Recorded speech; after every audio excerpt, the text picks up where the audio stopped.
Fala meu povo, tudo bem com vocês? Como sempre, espero que sim. Bora para mais uma tier list muito pedida, porque eu fiz essa tier list tem um ano. Então vários fones foram lançados, fones melhores, fones piores, e hoje a gente vai descobrir quais são os melhores in-ears para jogar de R$50 até R$350. Tenho em mente que os critérios que eu estou usando são os seguintes. Caso eu, hoje, fosse comprar um fone in-ear para jogar, quais desses eu cogitaria? S+, cara, cogitaria muito, provavelmente pegaria um deles. S, cara, também, fones sensacionais. Se você tem um fone que está na tier list S, acho que você não precisa se preocupar em upgrade, a não ser que vá para fones bem mais caros. A, são fones bons, então eu acho que você já pode começar a pensar em upgrade ou não, caso depende também da tua vontade, né? B, são fones ok, e C, fones que eu não recomendaria tanto para jogar especificamente. Não é sobre música, é sobre jogos. E quais são os critérios que eu considero? Preço, obviamente, para ter uma noção de custo-benefício e até mesmo da própria concorrência. Conforto, o fone tem que ser confortável para jogar. Som mais especificamente para jogo, com algumas características que são detalhamento para você ouvir o que está acontecendo, imagem precisa para você saber onde está acontecendo e palco sonoro, se possível, para você saber a profundidade do que está acontecendo. Tendo tudo isso, cara, você vai ter um desempenho bem melhor em jogos. Todos os fones citados estarão nos links aí embaixo para quem quiser dar uma olhadinha, e sem mais delongas, bora começar. Moondrop SSR, primeiro da lista. Essa lista tá aleatória, por sinal. Cara, o Moondrop SSR é um fone antigo, foi um fone que eu fiz review no começo do meu canal. E cara, esse fone parece que foi feito para você ouvir música clássica, música instrumental e jogar. Ele tem uma curva de resposta de frequência bem diferente, ele não tem muitos graves, ele não tem tanto corpo nos médios, mas ele joga os médio agudos bem pra frente, que é a região dos passos e tiros. Então você acaba tendo um detalhamento muito alto nessas regiões, o que é importante. Além disso, ele alia capacidades técnicas incríveis, tem uma imagem muito precisa, você consegue saber exatamente onde está acontecendo, e um detalhamento muito alto, compete com fones até de R$500, R$600 em detalhamento, porque ele tem uma assinatura sonora voltada para isso, cara. Parece que ele foi feito para jogos. É um S+, sem sombra de dúvidas. Na faixa de preço dele, provavelmente o melhor fone, se não um dos melhores. Tem um competidor aqui que é bem pesado. Bom, Team T2, Team Audio T2. Quando eu fiz a primeira tier list, acho que tem um ano mais ou menos, o Team T2 era um S+, na lata. É um fone que tem uma espacialidade bem desenvolvida, tem um detalhamento muito alto, tem uma imagem precisa, não tem muitos graves que mascaram as outras frequências. Então você percebe que ele vai nessa linha do SSR. Só que ele não é tão focado assim quanto o SSR, ele ainda é um pouco mais musical, tem um pouquinho de médio mais cheio, tem um pouquinho a mais de grave até. Então o Team T2, cara, no preço que ele custa hoje em dia, eu diria que ele é um A. Em tempos onde ele seria um S+, facilmente você vê que o mercado vai evoluindo e hoje em dia ele cai para o A. Ainda é um fone sensacional, principalmente para música, mas para jogos eu acho que na faixa de preço dele existem fones hoje em dia melhores. KZ-EDX, cara, KZ-EDX custa tipo R$30, é o preço de um lanche. Bobear, olha o lanche, tá? Se for um lanche gourmet, vai sair mais caro que o EDX, né? Se você pedir batata frita e coca junto, piorou, você vai pagar 50 no lanche, enquanto o EDX custa seus R$30. Cara, esse bicho aqui ganha na força bruta de custo-benefício. É um fone muito confortável, muito bem construído e muito barato. Ele não tem um som tão bom quanto o Team T2, por exemplo, para jogos, só que ele cai no S+, como eu disse, por pura força bruta de custo-benefício. É um custo-benefício muito alto. Assim, você tem um detalhamento alto, você tem muitos graves, o que mascara um pouco as outras frequências e o que está acontecendo, mas nessa faixa de preço provavelmente não existe detalhamento maior que o dele e imagem mais precisa que a dele. Então, para quem tá com a carteira bem apertadinha, cara, o KZ-EDX é brutal. Bom, o próximo da lista, Moondrop Aria. Cara, eu peço perdão, algumas fotos ficaram meio cropadas aqui, mas faz parte. O Moondrop Aria é o seguinte, gente. O Moondrop Aria custa provavelmente mais que 350, mas em promoções ele chega a ficar menos que 350, então eu coloquei na lista de qualquer modo. O Moondrop Aria tem algumas características que fazem ele ser excelente em jogos, que são: ele tem um palco muito grande, tem um palcão, e ele tem um detalhamento muito alto nos agudos, ele tem bastante textura. Só que existem alguns pontos que seguram o Aria de chegar ali num S ou um S+, que na minha opinião são os graves, cara. O Aria tem bastante grave. Aí você fala, bastante grave é ruim? Não é ruim pra música, mas pra jogar é, né? Muito grave pra jogar é complicado, mascarar as frequências. Tem outro cara aqui que custa o que ele custa e faz o que ele faz muito melhor por ter menos graves. Então o Moondrop Aria eu colocaria no A. Se fosse absolutista essa lista, ele seria S+, mas eu estou considerando muito o custo-benefício e o preço, e o Aria não é um fone barato. Bom, esse bichinho feio aqui, cara, que fone feio, né? É o Celeste Gumirro. O Celeste Gumirro custa seus R$200 mais ou menos, não sei se abaixou o preço dele, eu fiz review dele. E é um fone bem medíocre pra música, assim, medíocre não no sentido de ser péssimo, no sentido de ser mediano, muita gente confunde, tá? Só que, cara, ele tem um palcão, ele tem agudo pra caramba, o que incomoda em música. Essa quantidade gigantesca de agudo dele incomoda em música, só que pra jogar é bom. Então ele tem um detalhamento muito alto, ele tem um palcão, ele tem profundidade, ele tem uma imagem precisa. Eu vou colocar o Gumirro no S, cara, porque é um fone confortável, é um fone bem construído.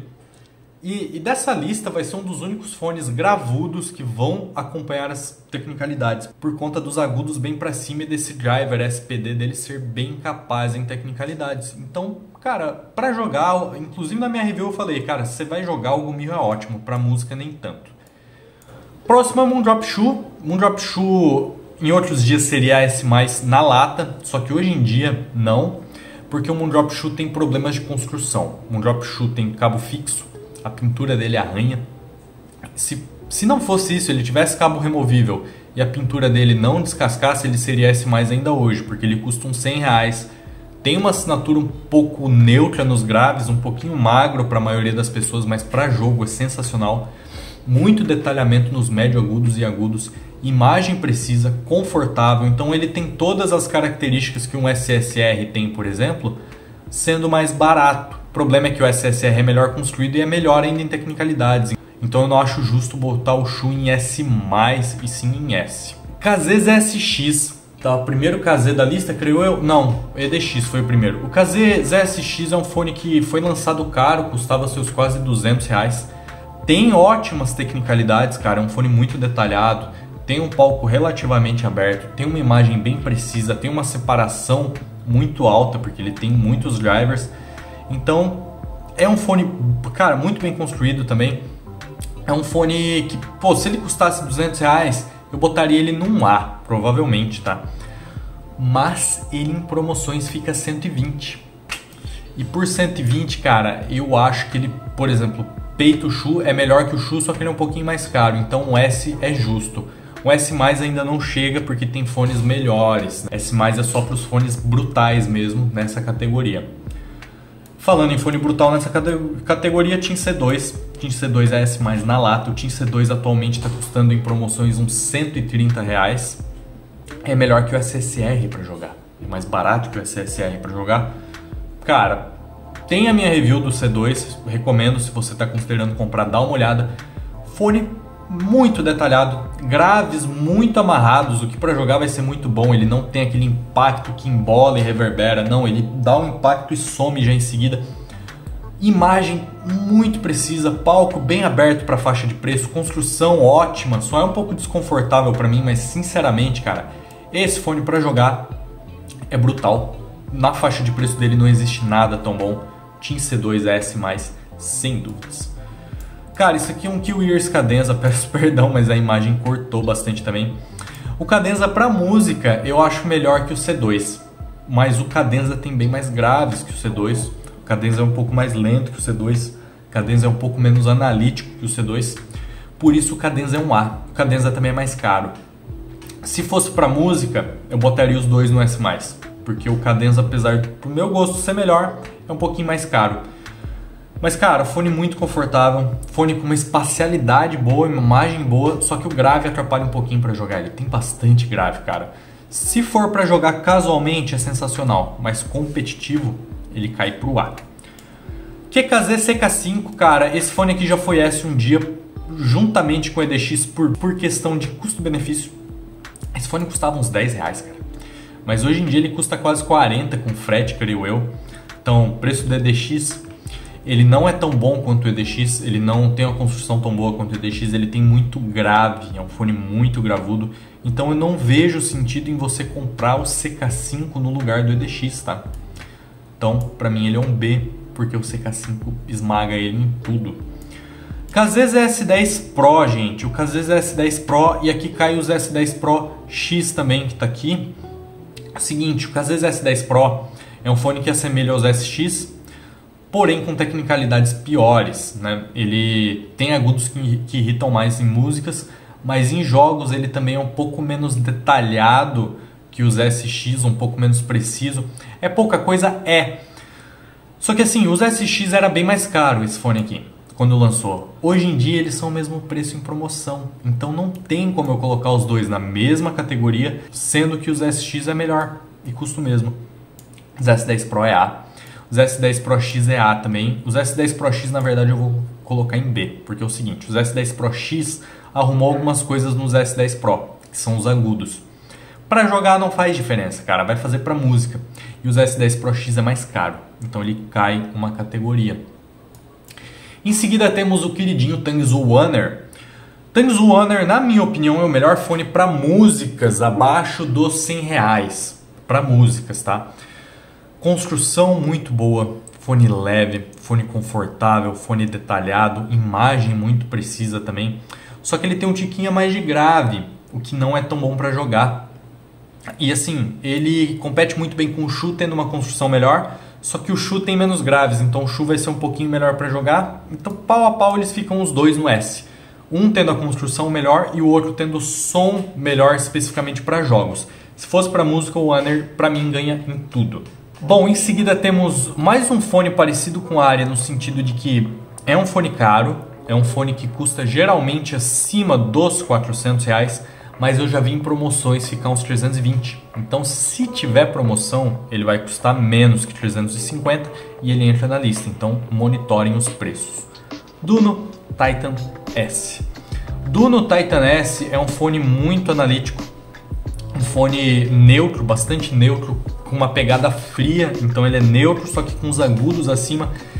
E tem tecnicalidades brutais. Nessa lista, na minha opinião, ele é o melhor fone disparado para jogar, cara. Principalmente pela construção incrível, conforto bom e todas as tecnicalidades necessárias para ser bom em jogos ele tem muito acima da faixa de preço dele. Primeiro, ele não tem tanto grave, então ele não mascara muito as outras frequências em jogos de tiro. Segundo ponto, a imagem dele é a mais precisa aqui dessa lista e o palco é por uma boa margem o maior dessa lista. Ele é um dos únicos palcos, ele é o único palco aqui, na verdade, que toca já fora da cabeça, já te dá uma ilusão de que você não tá tanto com o in-ear, que é bem interessante para jogar. E o detalhamento também é o maior da lista disparado. Então você tem tudo, você tem um detalhamento muito alto, uma precisão muito alta, um palco grande, um conforto grande, uma construção incrível, fone todo de metal, lindíssimo. É um S+, e é o melhor fone dessa lista para jogar.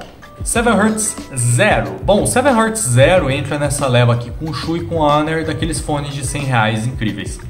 O negócio do Zero é o seguinte, cara, ele tem menos grave que o Honor e tem um pouquinho menos de agudo, ele é um pouco mais neutro. Também é bem confortável, também é muito show de bola. E assim, ele é ali o melhor dos dois mundos, porque ele tem a construção melhor que a do Shu e ele tem menos grave que o Honor.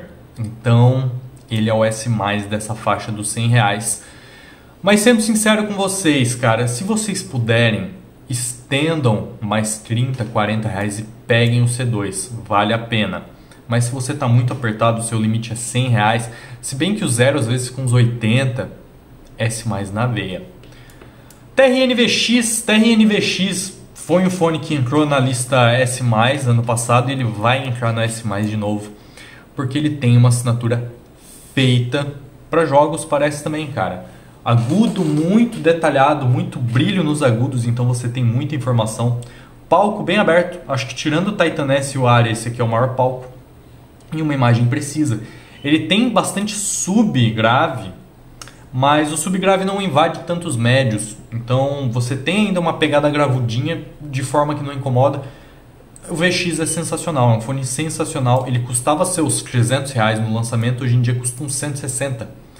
Então ele faz a lista do S+. Próximo, KZ-Zax. Na minha opinião, o melhor fone da KZ e o melhor fone da KZ para jogar que eu ouvi até agora. Eu não ouvi todos os fones da KZ, eu não ouvi, por exemplo, o Planar PR1 Pro, que dizem ser ótimo. Só que assim, o que pega com o Zax é que ele tem novamente uma assinatura parecida com os SX e S10 Pro. Ele é um mais refinado, tá? Tem um detalhamento maior, tem uma espacialidade mais desenvolvida, tem uma separação melhor, só que é por pouca margem e ele custa o dobro dos SX, às vezes mais que o dobro, então ele acaba vindo aqui para mim no B, tá? Objetivamente falando, puro som, ele é melhor que os SX, só que, cara, ele é bem mais caro. Então, analisando custo-benefício, ele cai no B. Último fone da lista para fechar a lista, fechar a noite com vocês, CCA-CRA. Cara, o CCA-CRA é um ótimo fone, é um fone bastante enérgico, tem bastante grave, tem bastante agudo, para música é um dos melhores fones na faixa de preço, tem tecnicalidades boas, imagem precisa, espacialidade relativamente desenvolvida, no possível para a faixa de preço dele, construção muito boa, conforto muito bom. O que pega para ele um pouquinho são os graves, ele tem bastante grave, cara. E assim, ele custa uns 80 reais você já compra o Honor. E ele é abaixo do Honor para jogar, então CCA-CRA cai no A. Bom, se vocês notaram nenhum fone que eu no C, até porque eu peguei os fones principais nessa faixa de preço para jogar. Esqueci de muitos fones com certeza, até porque eu não ouvi todos os fones do mundo, mas esses são os principais que eu ouvi bastante, consigo avaliar para vocês. Espero ter ajudado, gente. Se ajudou, se inscrevam, comentem, compartilhem. Se vocês caíram de paraquedas no canal, deem uma olhadinha nos outros vídeos também. Eu tenho tier list parecida, só que para música. E eu vejo vocês no próximo vídeo. Fui!